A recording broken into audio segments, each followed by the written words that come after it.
आज हम लोग देखने वाले हैं संस्कृत के 30 ऐसे महत्वपूर्ण सब्जेक्टिव क्वेश्चन जो कि आपके एग्जाम में बार बार पूछा गया है। इस साल भी आ सकता है ये क्वेश्चन, तो ये वीडियो पूरा करके देखना, ठीक है।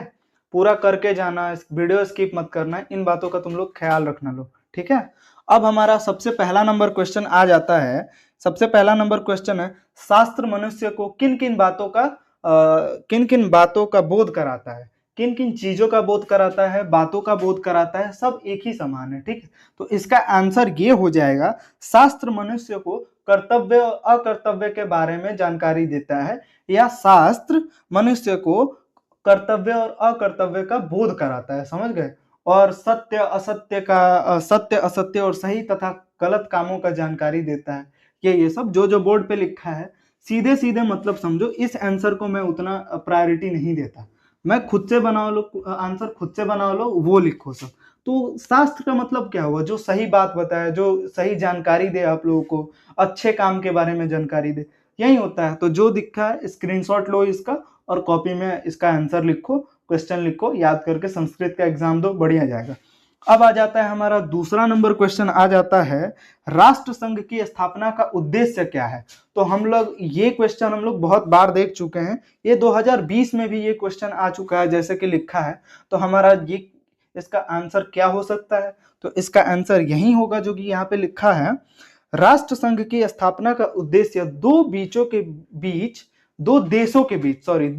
के बीच का आपस का मतभेद या जो भी है लड़ाई झगड़ा, उसको मिटाना। तो हमारा आंसर क्या लिखा गया है, राष्ट्र संघ की स्थापना का उद्देश्य दो देशों के बीच आपसी विवाद को सुलझाना या खत्म करना तथा समय समय पर दो देशों के तनाव को रोकता है, समझ गए।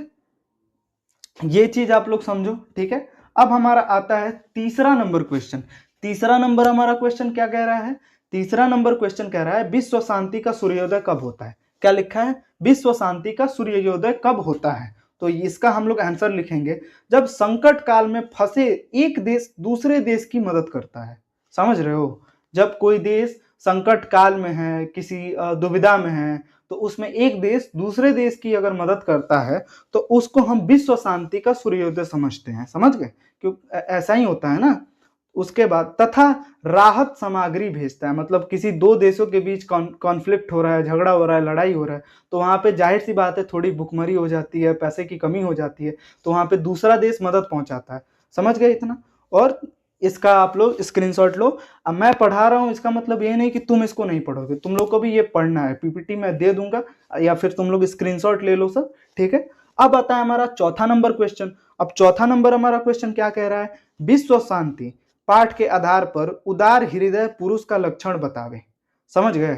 ये भी क्वेश्चन आपका 2016 में आया हुआ है, हो सकता है 2026 में भी पूछ दे। तो इसका आंसर हम लोगों ने लिखा है कि विश्व शांति पाठ के अनुसार उदार हृदय पुरुष का लक्षण है कि किसी को पराया नहीं समझना। जो व्यक्ति अच्छा है, उदार हृदय का है, वो किसी को पराया नहीं समझता, ठीक है। उसके लिए सारी धरती ही अपनी है, उसके लिए पूरा जमीन पूरा सब कुछ अपना है, कोई चीज गैर नहीं है, समझ गए। इसके बाद उदार हृदय वाले के लिए सारा संसार परिवार के समान है।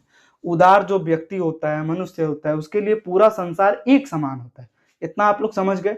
इसका स्क्रीनशॉट लो, कॉपी में लिखो, इसको एक बार याद करो। ऐसे तो क्वेश्चन देख के इतना इजी क्वेश्चन है कि तुम लोग खुद से बना के इसको लिख सकते हैं, ठीक है। इतना कंप्लीट हुआ।